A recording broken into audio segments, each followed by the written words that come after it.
Major funding for this program is provided by American Express, celebrating the world of creativity through American Masters, the National Endowment for the Arts, the Corporation for Public Broadcasting, and by annual financial support from viewers like you. Additional funding is provided by Rosalind P. Walter and Jack Rudin.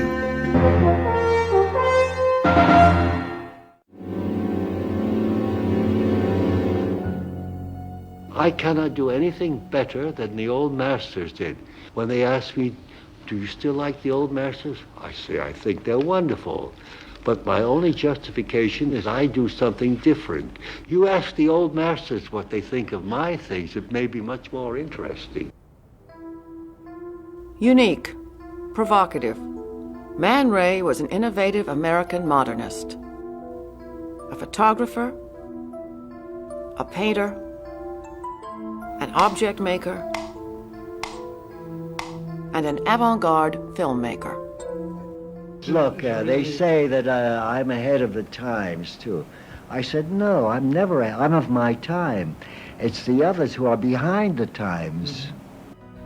He achieved fame with his portraits of the legendary icons of 1920s Paris. Igor Stravinsky, Gertrude Stein, Ernest Hemingway, and Pablo Picasso. He had love affairs with some of the most exotic women of his day, Kiki of Montparnasse and the elegant, talented Lee Miller. A man of amusing, ironic contradictions, he presented many faces to the world.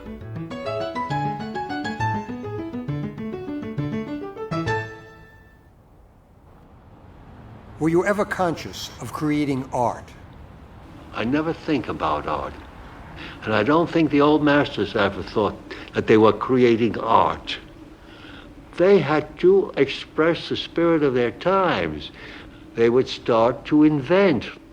And those were the surrealists of their time. Every period had its surrealists. What seem to be the tricks of today will be the truths of tomorrow. I used to tell my pupils when they ask you, how do you become original? It's easy. I say, just be yourself, and you will be original. Man Ray's life spanned most of the 20th century. During his productive years, he was on the leading edge of the avant-garde in a variety of media. To most people who knew him, his past was a mystery. People ask me today, where were you born? Where were you born? But I said, look, everything is in books now. Don't ask me questions you can find in books. You're just too lazy. Well, I'm lazy too, and I won't answer you. I said, you asked me where I was born? It's so long ago, I don't remember. But the records tell a different story. Man Ray was born Emanuel Radnitsky in 1890 and grew up in the Williamsburg section of Brooklyn. His father, Melach Radnitsky, was a tailor, an immigrant from Russia. His wife, Manya, gave birth to 4 children. Her eldest son she named Emanuel. From the beginning, he was curious and bright. From his earliest years, Emanuel showed a desire to create art. After his bar mitzvah in 1904, he entered boys' high school in Brooklyn, where although a mediocre student, he distinguished himself with his artwork.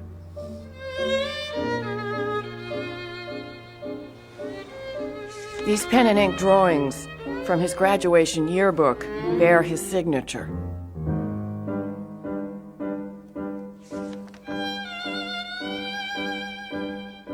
In his sketch of a violin are elements which would reappear as motifs in his future work.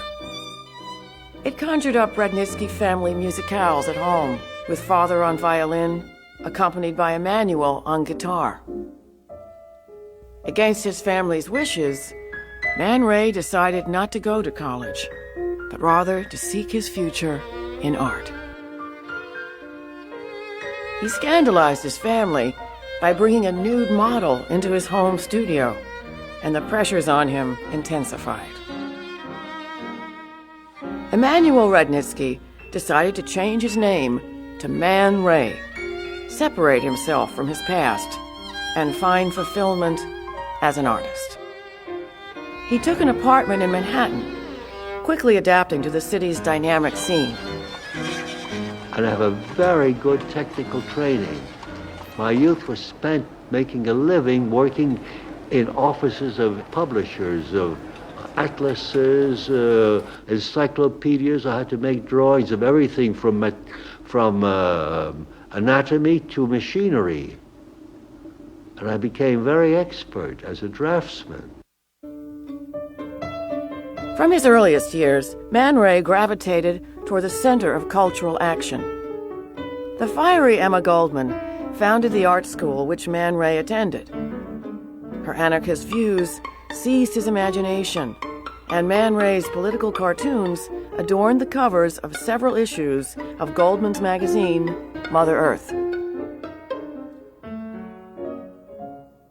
At 291 Fifth Avenue, the gallery of Alfred Stieglitz, Man Ray met one of the most influential men in his life. Stieglitz, master of photography and passionate art dealer, promoted new ideas in painting. He shaped Man Ray's attitudes towards art and photography. Man Ray later painted this homage to his mentor. I was a painter before I did photography. I did photography for a special reason. I wanted to photograph my own works. And I couldn't find a good commercial photographer. So I bought a camera and began to photograph my own works. In 1913, the Armory Show bursts upon New York, bringing controversial publicity to the new wave of European paintings by Cézanne, Picasso, Braque, and others. At the center of the storm was Marcel Duchamp's Nude Descending a Staircase, scorned by critics as resembling an explosion in a shingle factory. Man Ray, inspired by the show, incorporated new forms into his work. He painted War, 1914, in the Cubist manner, and the woods in an expressionist style. The study of the countryside around Ridgefield, New Jersey, in the technique of Cézanne, reflected an important move in Man Ray's life. Renting the small house in Ridgefield, he joined a rural community of like-minded painters and writers seeking to practice their art undisturbed. Here Man Ray met and married the Belgian poet Adam Lacroix. She shared with him her passion for French literature, opening his eyes to a new world of ideas. The couple were romanticized in a newspaper article celebrating their lives as talented, starving artists. On their own, Adam and Man Ray published a homemade revolutionary tract, the Ridgefield Gazook. A casual visit by Marcel Duchamp, creator of Nude Descending a Staircase, marked the beginning of a lifelong friendship. In 1915, when Duchamp came to America, he came out to my little house. He didn't speak a word of English, I didn't speak a word of French, but we understood each other. He showed me some of his early work, you know. That's a man of my feeling. Tiring of country life, and with money from the sale of a few paintings, Man Ray returned to New York. Differences with Adam led to a permanent separation. Man Ray took a little apartment in Greenwich Village and continued painting. An artistic cataclysm in Europe would soon interrupt the course of his work.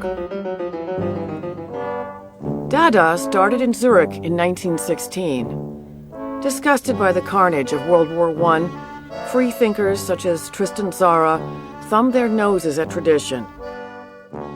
Expressing artistic anarchy, they sought to liberate art from restricting notions of form. The Dadaists created an entirely new art for their modern age. At that moment, Marcel Duchamp returned to New York. Man Ray and other intrepid artists formed the nucleus of a group dedicated to promoting Dada. In a cartoon of the time, the two comrades were depicted enjoying their mania for chess. The subversive duo came up with a variety of Dada pieces. Duchamp submitted a urinal entitled Fountain to a show, scrawled with his pseudonym R. Mutt. It was rejected. In turn, Man Ray created Self-Portrait. Well, what did you have in mind when you attached a real push button and two electric bells to a picture which you called Self-Portrait? It was simply that the spectator would inevitably push the button. Therefore, I felt he was participating in the creation of that work of art as I did when I finished it by simply putting my hand on the palette covered with wet paints and then putting it in the middle of the painting. I called that my signature. But there was one thing that puzzled me about it. When the spectator pushed the buttons, the electric bells did not ring. Ah, that makes it a work of art. Answering the Dada demand to make something useful useless, Man Ray displayed a discarded, unraveled lampshade as a work of art.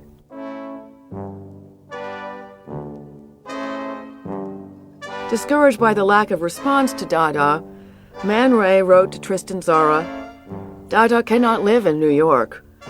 All New York is Dada, and will not tolerate a rival, will not notice Dada." His irreverent art rejected by the New York critics, Man Ray decided to start his life anew in Paris.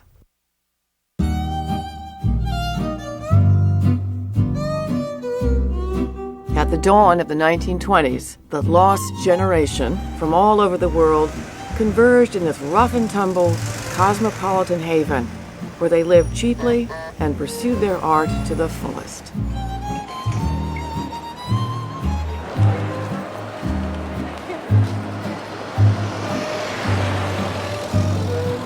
For me, it was a new world. I didn't speak a word of French when I came here in 21. And I felt like a newborn baby after my struggles in America and rejections from the galleries and collectors.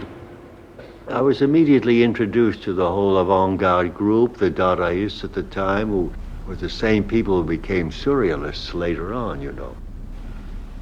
Duchamp was already in Paris, and he took me around and he brought me to the cafes where I first met everybody, and they were so nice. What I always wanted is to be accepted, not understood. First, to be accepted. His new friends, leaders of Parisian cultural life, were enthralled by Man Ray, the gifted photographer. They saw to it that he was chosen to shoot the exclusive portrait of Marcel Proust on his deathbed. Man Ray was quickly drawn into a group that extended the boundaries of all the arts: music, literature, and painting. Among them, Tristan Tzara, poet, Salvador Dali, painter, André Breton, philosopher, Max Ernst, painter. Banded together to provoke and offend, Man Ray's new intellectual comrades tried to outdo each other. André Breton was Dada's self-styled spiritual guru. Two of his colleagues, playwright Jean Cocteau and poet Tristan Tzara, are joined by Man Ray's lampshade. Another member of the Dada gang, writer Philippe Soupeau, arranged Man Ray's first exhibit in Paris. At a gallery called Librairie 6, 24 of Man Ray's paintings brought over from New York were exhibited. None sold. In a last-minute attempt to provide a Dada gift for his friends, Man Ray assembled one of his most famous objects. I passed by a hardware shop and I saw a flat iron in the window. I said, there's an object which is almost invisible. Maybe I could do something with that. What could I do? Is to add something in it that was provocative. So I got a box of tacks. I glued on a row of tacks to make it useless, as I thought. But nothing is really useless. Everyone interprets an object of mine to suit themselves, even if they don't know the title. If they accept the title with the object, they're a little bit bewildered sometimes, but I think that's wonderful. It should remain a mystery.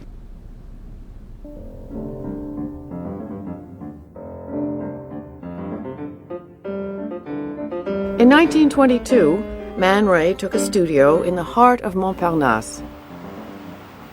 He temporarily abandoned painting, turned to portrait photography, and, through the force of his engaging, seductive personality, attracted the most famous artists of the era to enter his personal scrapbook, a one-man visual history of the period. I made a point of knowing the people who interested me. They came to my studio. I invited them to sit for portraits. And the whole human being came out there and then, you see. Their awkwardness in front of me, I felt like a doctor, except that they came to me when they thought they were at their best, not sick. And I felt a certain power as a photographer then.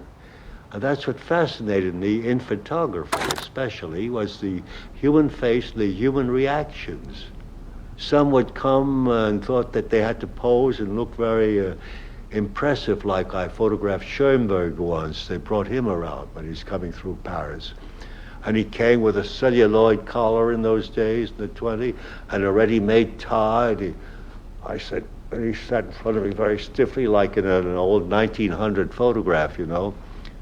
I took out a black silk scarf and I put it around him where his face was absolutely isolated. And the background, everything was black. I just got the face. Man told me that when he worked and photographed his friends, he would only make 2 or 3 exposures, maybe 4 at the most. He wouldn't work the way photographers work today, rolling through 3, 4, 5 rolls of 35mm film. He would do it in just a couple of takes, crop right in the camera, right on the film. Everybody who came into my studio was photographed automatically, like a photomaton for passports. When they opened the door, the camera clicked and they were photographed. Hemingway with hat and bandage. The young writer had hit his head on Man Ray's water closet. James Joyce felt awkward in the studio. His eyes were weak, and he could not face the lights. This is the reluctant, revealing portrait. I photographed Picasso in his dirty old raincoat, you know, which was the same color as his skin almost. Everything was tan, and it made him look like a bronze.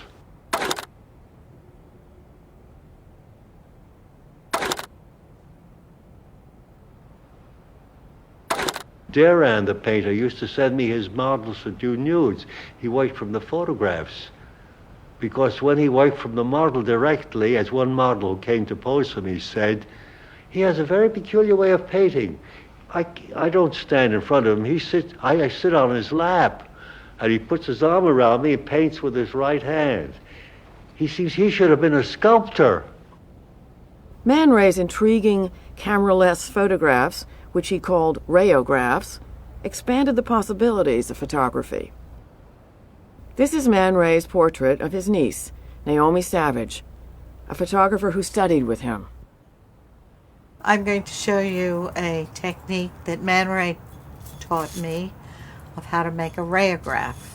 And it's a very simple procedure. It means taking an object like this slinky, which is something he used, and putting it on a sheet of photographic paper and exposing the paper to light, and then developing it. In this kind of technique, you avoid using a camera, and therefore you have no negative. It's as simple as that. The dreamlike rayographs added to his allure as a photographer.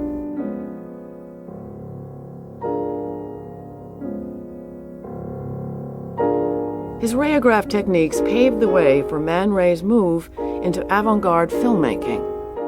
On one occasion, the leader of the movement, Tristan Tzara, came to me with a printed circular on which my name figured as going to present the next day at one of their poetic readings a modern film. I looked at him, I said, this is just another one of your Dada gags, isn't it? Oh, no, he said, you know, you can do a film for tomorrow. It's very simple. You have made photographs without a camera by placing objects on photographic paper and developing it like X-ray photographs. Why can't you do a film like that? Place your objects on the film and then we'll project it tomorrow. Well, I was perfectly in accord with this Dadaistic idea, went out and bought 100 feet of film, cut it up in strips, laid it on my darkroom table, sprinkled it with salt and pepper, pins and thumbtacks, developed it, stuck the pieces together, and the next day we started to project this film. Well, they had never seen anything like it. Pins began to jump all over the screen. There weren't even frames, so there were parts of pins. And then the salt and pepper really made a beautiful snow-like effect. There was a thumbtack wiggling all over the place until somebody in the audience began to boo and whistle, and another one shouted that this film was hurting his eyes. So a second man in the audience said, well, go and see an eye doctor. The first one replied to him with a rather insulting word, so the second one landed out and hit him in the face. Immediately, there was a free-for-all. The whole seance, poetic seance, broke up. The cops came in, and the fight ended out in the street. Kiki of Montparnasse, Man Ray's first serious romance in Paris. She was a well-known model and the toast of Parisian nightlife, and she was featured in silent movies of the time.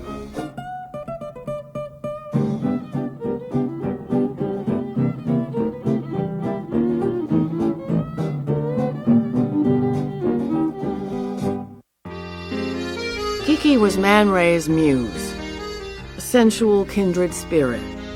She was the incarnation of the Paris he had always dreamed about.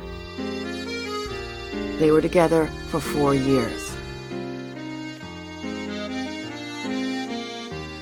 Here is Man Ray painted by Kiki, and Kiki painted by Man Ray. The couple kissing by Kiki, and Man Ray returning the favor in a rayograph. Kiki also performed in Man Ray's early avant-garde movies.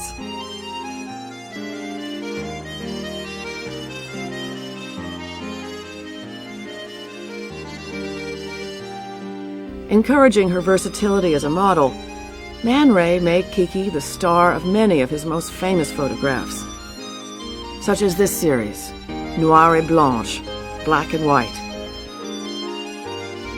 Little did artist and model know what their eventual value would be. And 19, Blanche, and to open this up at 145,000. 155,000, 165, so there. It's at the back of the room now, at 175, 180,000. She really does want to make this dramatic, doesn't she? At $185,000 now, any more, all done, and selling for $185,000. For you, 446. Thank you. Congratulations. This portrait of Kiki, the violon d'Ingres, repeats Man Ray's favorite musical motif from his student days.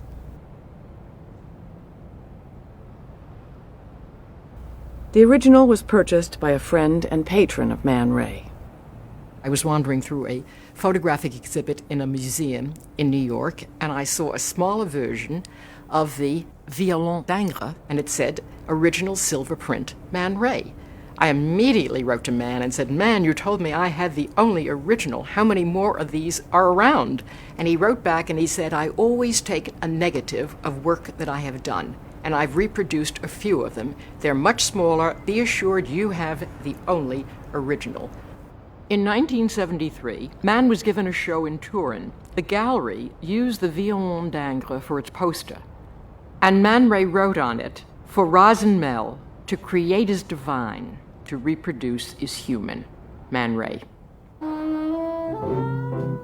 His fame as a photographer allowed him entry into the world of the rich and powerful. A double-exposed portrait of the Marquise Casati created a sensation in her social group, and she promoted Man Ray's work among all of her chic friends around town. Man Ray moved easily within the circle of the Parisian elite, such as the Comte de Beaumont and his friends, who enjoyed masquerade balls. Man Ray ingratiated himself as a subsidized pet of French nobility.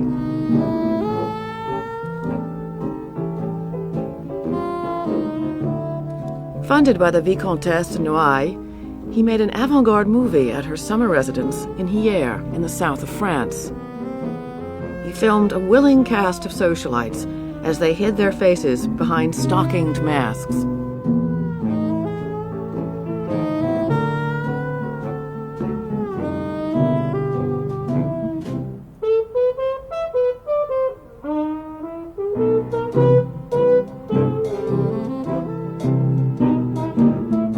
Footloose, after Kiki left him, Man Ray planned to spend the summer of 1929 in Biarritz.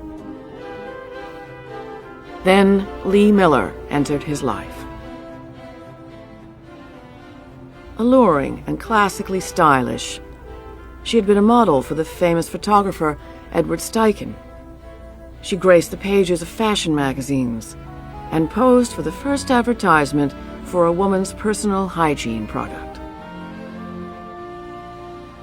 Determined to become a photographer and not simply remain a model, she sailed to Europe hoping to study with Man Ray.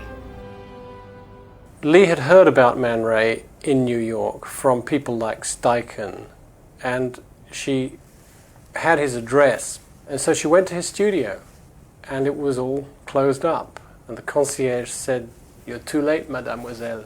Monsieur Man Ray has gone away to Biarritz for his summer holidays." And so Lee was absolutely distraught. So she went a little distance away to a cafe, and up through the floor, because there was this little narrow spiral staircase, came Man Ray.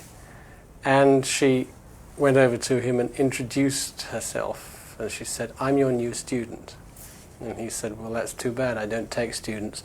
And anyway, I'm just off to Biarritz for my holidays." And she said, "That's okay. I'm coming with you." And off she went, and that began 4 years of her being Man Ray's pupil and lover and closest friend, and I think in a way his tormentor. They were lovers, and at the same time pupil and teacher, as Lee learned the art of photography under Man Ray's supervision. Their relationship was the most complex of Man Ray's life.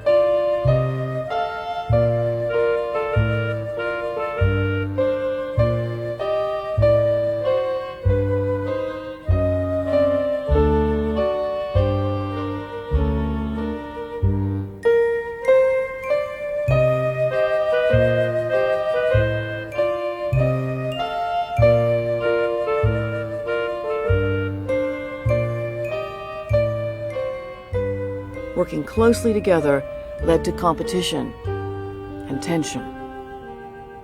Man took a photograph of Lee, showing that very beautiful view of her neck. And when he saw the negative, he was very disappointed with it, and he discarded it, he threw it away. But Lee fished it out of the rubbish bin, and she made a series of prints. And then she took it to Man Ray, and he said, "This is really beautiful." And he signed his name to it. Now, that provoked a fight, because normally they didn't worry about this kind of thing, but whose photograph was it? Was it Mann's because he made the original image, or was it Lee's because she had saved the discarded image and made the print? Anyway, the fight blew up into enormous proportions, and Mann resolved it as he usually did by throwing her out of the studio. And when she returned, she found that the print had been pinned to the wall, the throat had been slashed, and red ink was cascading down from the cut like a cut throat. This painting is called the Logis d'Artiste. It means the artist's place. And I think it's very much more revealing than Man Ray probably ever intended it to be, the fact that he has placed Lee's head and neck, Lee's image, in with his other possessions in the environment of his studio. And I think this speaks of his tremendous desire to possess Lee as if she was almost an object, like the other things in his studio. Gradually, their relationship came apart. Believing in sexual freedom, as well as in her future career, Lee began to have affairs and strayed from the studio. Man Ray's diary and letters from this turbulent time reflect his anguish at the prospect of losing Lee.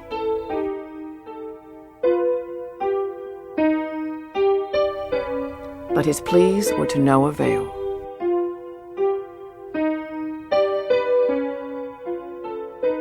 He learned that Lee was returning to New York to set up her own photographic studio.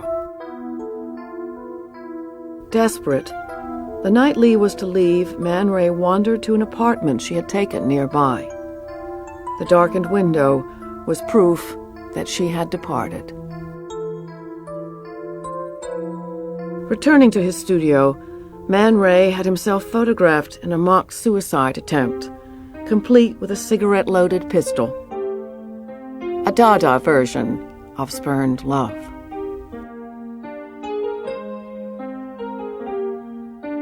Gone, but never forgotten, Lee's essence remained. For 2 years, Man Ray worked to create his most ambitious painting in homage to her.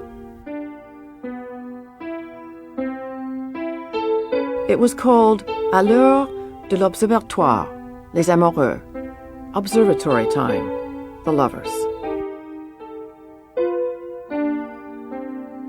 In the lower left-hand corner of the painting, he transformed the observatory near the studio where the couple had lived together. The famous Man Ray lips, l'heure de l'observatoire. The most wonderful thing is the way that they are like the entwined forms of two lovers. But the poetic thing for me is the way that they're tilted and flying freely in this beautiful mackerel sky, as though he had finally come to some way of liberating himself from the loss of Lee. I had asked Mann about the 30s and how he survived financially, and he said to me, well, things were very difficult for him. Remember, that's the word he used, difficult. And he said he often would barter with the merchants. He would barter for food. He got a refrigerator, and he even bartered for dental work. So there are probably a few dentists around Paris with Man Rays hanging in their office. To make a living, Man Ray took up fashion photography and utterly changed the styles of his day. Richard Avedon credits Man Ray with breaking the stranglehold of reality on fashion photography.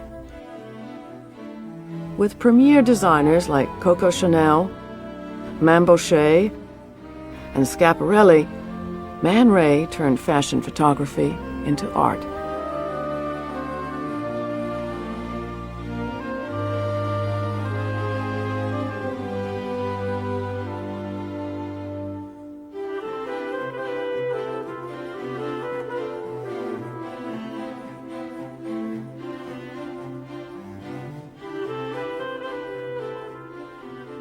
Everything I do has a meaning.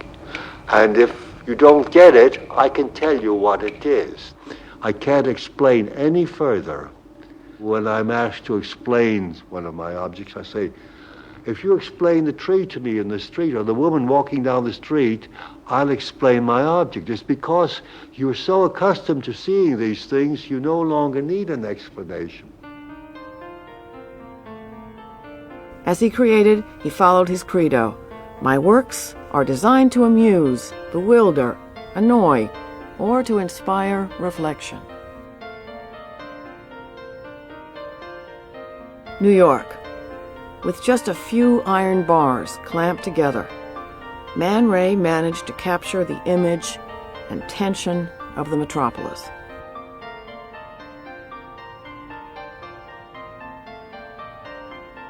Using multiple hangers that were obstructing a closet, Man Ray improvised a suspended sculpture, anticipating the famous mobiles of Alexander Calder.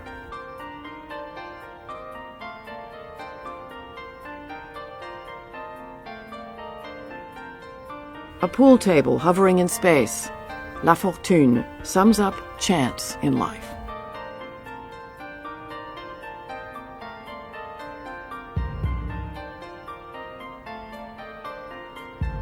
A useless object made useful, the neck of a cello as a lamp.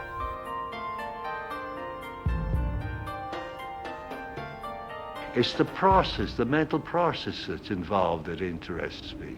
When I painted a loaf of bread blue, the idea of a title came to me immediately and almost automatically in French, pain pain, painted bread, because it sounds also like the kids running down the street after a fire engine and imitating the sound of the siren, pain pain pain pain pain pain.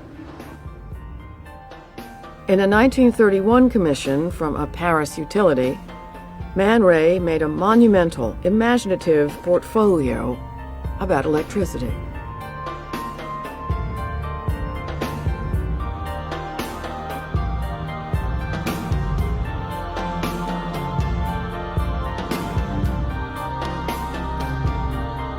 A still of Lee Miller's eye was the basis for his haunting assemblage of a metronome with the forbidding title, Object to be Destroyed.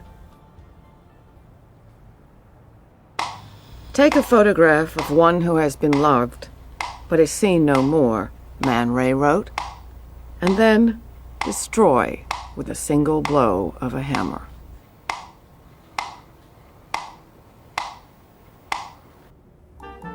In the late 1930s, Man Ray began a new relationship with a dancer from Guadeloupe, Adrienne Fidelin.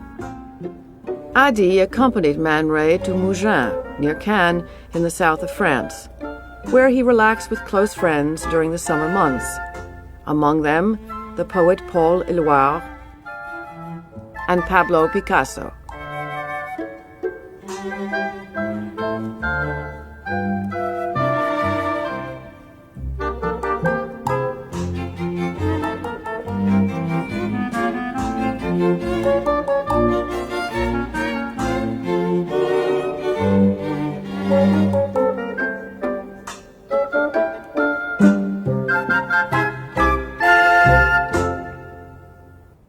However, the threat of war hovered over everything. In 1939, Man Ray would return to a Paris fearful of the conflict to come. The signs of impending war were everywhere.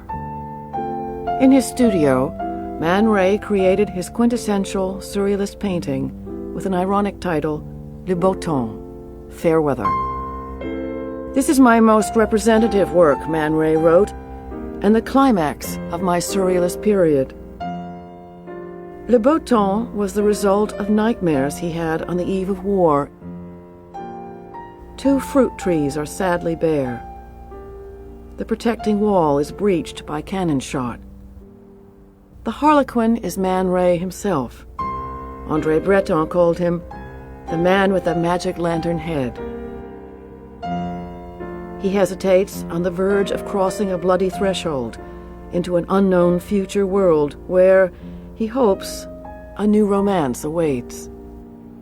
In darkness, the beasts of war, engaged in a struggle to the death, overshadow the transient peace of doomed lovers.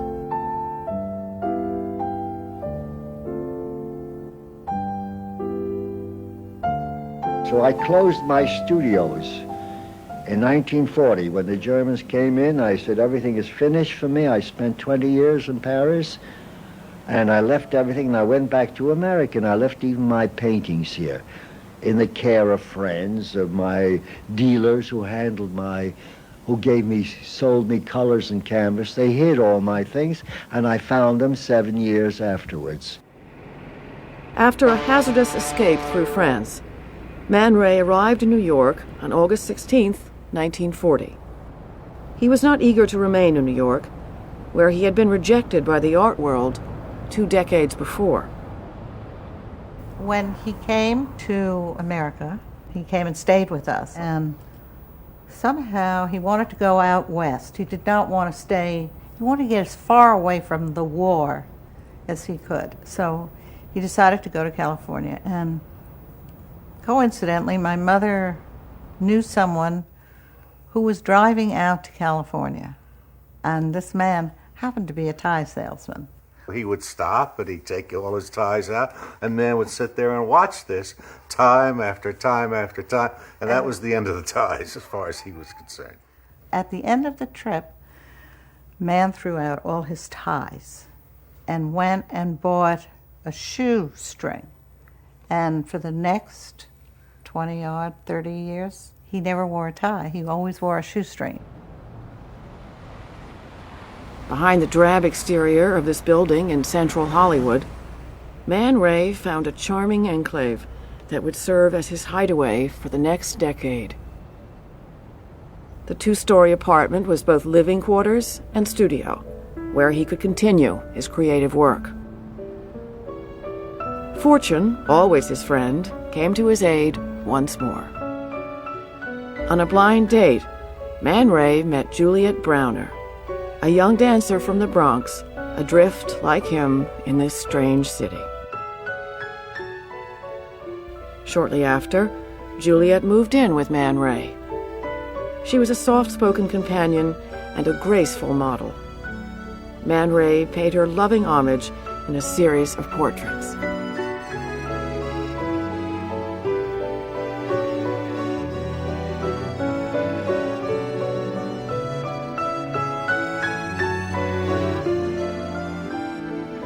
But these were far from beau temps, the good times for Man Ray. California, he said, was a beautiful prison. Attempts to exploit his reputation were unsuccessful. The movie studios were not hiring avant-garde filmmakers. He received a single commission to paint a portrait of Ava Gardner for a film. His passion for chess, the Surrealist mainstay, led Man Ray to a source of income. He crafted and sold unique designs for chess pieces, which became collector's items. Artist Dorothea Tanning paid him a surprise visit with her companion, Max Ernst, Man Ray's old friend. When Max and I decided to go to Hollywood from Arizona, where we lived, we had 2 things in mind. One was to visit Man and Julie, and the other was to get married. When we told Man Ray that we were going to get married, he laughed hugely and thought it was very funny. But the next morning when we started out, he said, well, if Max can do it, I could do it too. And he grabbed Julie. We went to the license bureau, and the woman behind the desk was accustomed to these movie people coming in. So they had a bevy of newsmen behind the desk waiting for someone famous. And she must have pressed a little button thinking we were. And then they started chasing us around. It was all very exciting. We had to get married somewhere. So we drove to Beverly Hills. Got married there by a judge. Nobody had a ring. Oh, somebody had a ring. We passed the ring around, so we might have been well married to each other. A wealthy Californian and heir to a newspaper fortune, William Copley was a fervent believer in the avant-garde. He arranged a series of exhibits of Man Ray's works. But the artistic climate was not right. Nothing sold at the short-lived Copley Gallery. There was only one thing for Man Ray to do: return to the city that had been his real home, Paris.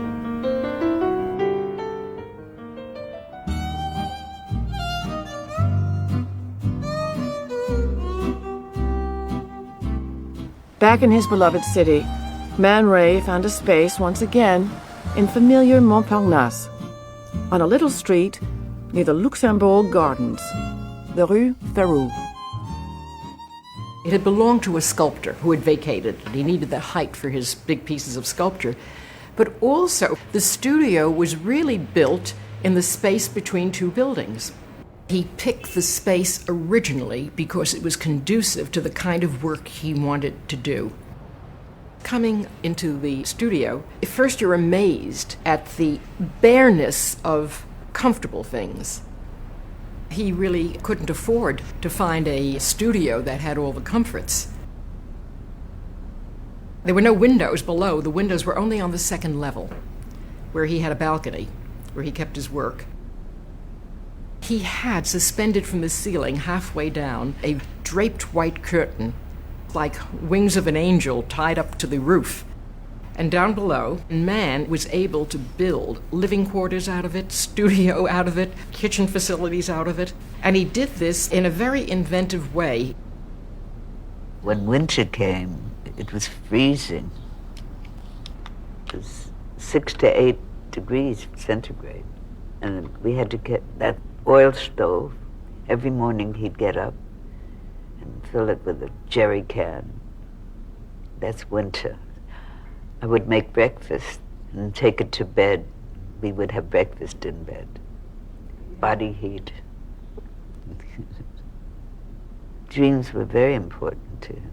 He dreamt all the time, and in the morning he had a sketch pad. He would sketch his dreams, and then he'd have the sketches and he'd make a painting. All his work was all around.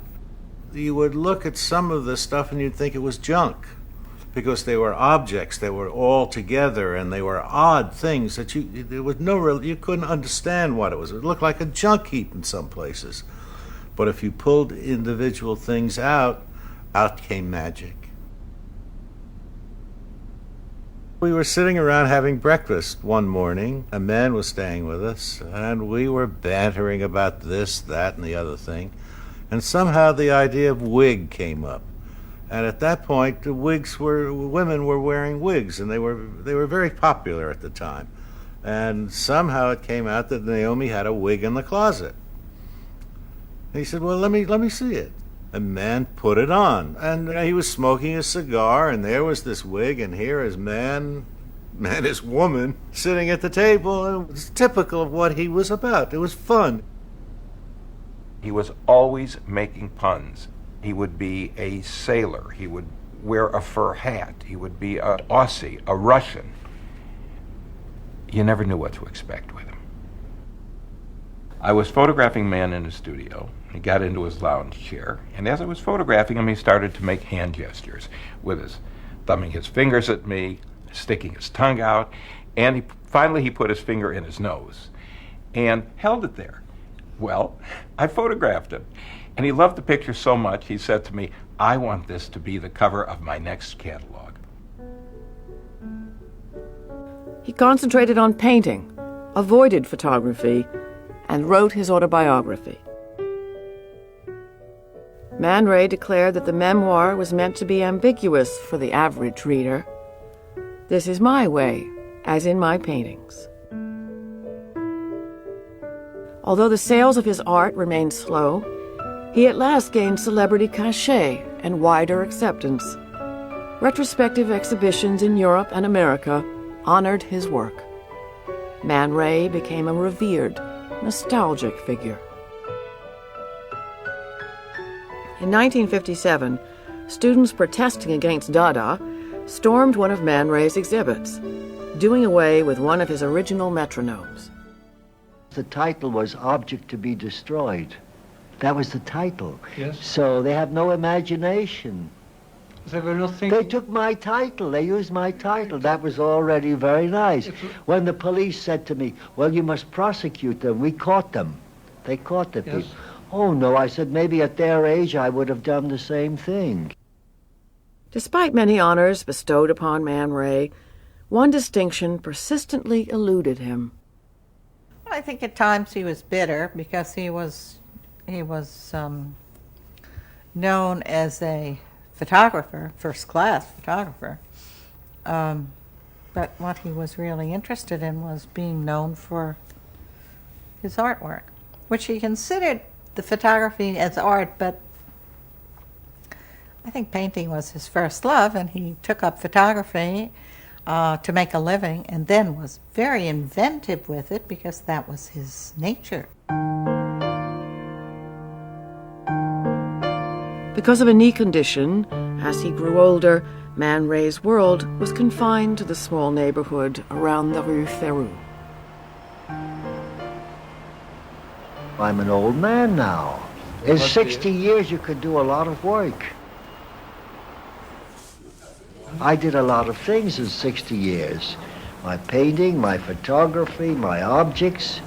I change all the time. I have periods when I do one thing, then for a few years I do something else. I'm a free man. I don't work for a patron, for a boss.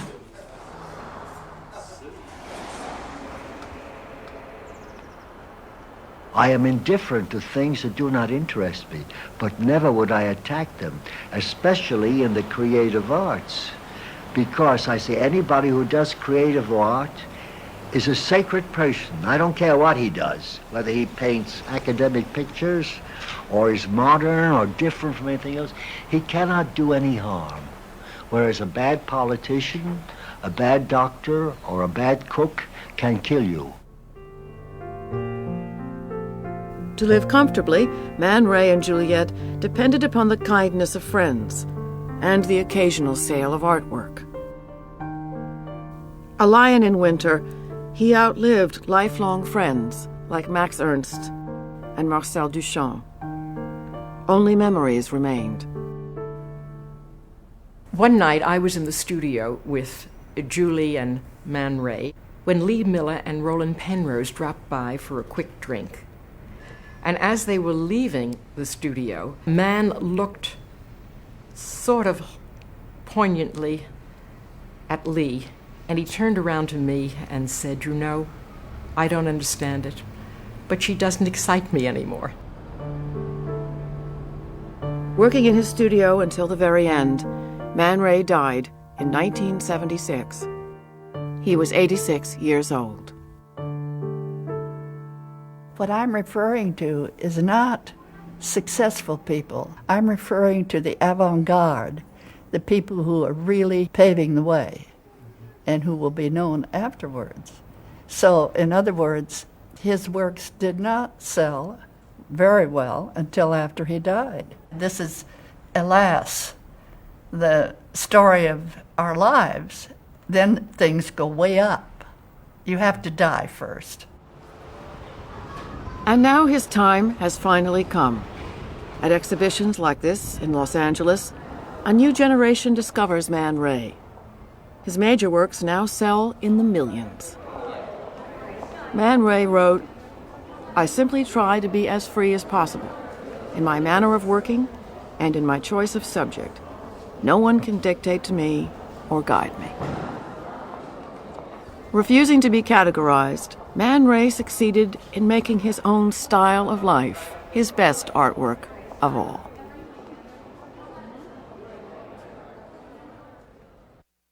Looking back at your life, what would you say satisfied you most?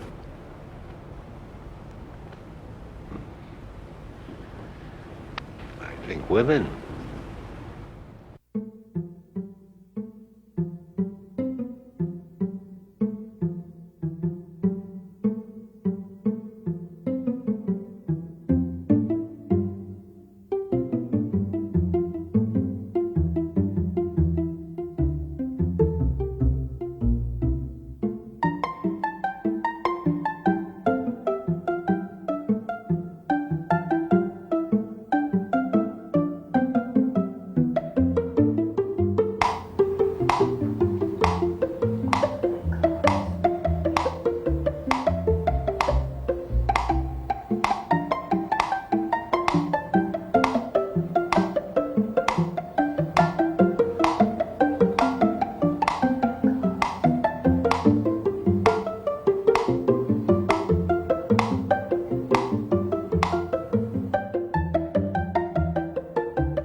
Major funding for this program is provided by American Express, celebrating the world of creativity through American Masters, the National Endowment for the Arts, the Corporation for Public Broadcasting, and by annual financial support from viewers like you. Additional funding is provided by Rosalind P. Walter and Jack Rudin.